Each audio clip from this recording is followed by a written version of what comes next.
সেদিন বিকেলবেলায় মায়ের সাথে বেরিয়েছিলাম একটু বাজারে কেনাকাটি করার জন্য।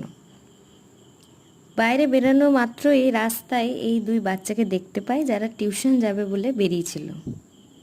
তারপর টোটো করলাম। আর রিসেন্টলি এই রাস্তার ধারে দুই দেওয়ালে দেখছি খুব সুন্দর দৃশ্য আঁকা হয়েছে, যা এখানকার শোভা বৃদ্ধি করেছে।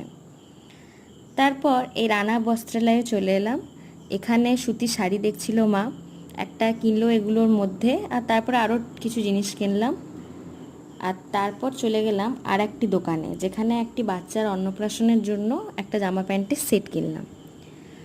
তারপর এই ফুচকা খেলাম আর চাট খেলাম, যদিও ফুচকা খেতে এতই ব্যস্ত ছিলাম যে আমি ক্লিপটা নিইনি। এরপর ফেরার পথে এই নতুন পার্লারটায় ঢুকলাম আইব্রো প্লাক করার জন্য। এই কয়েক মাস আগে এটা আমাদের পাড়াতে দেখছি খুলেছে। তারপর বাড়ি ফিরে চা আর সাথে সিরিয়াল। আজ এটুকুই, টাটা।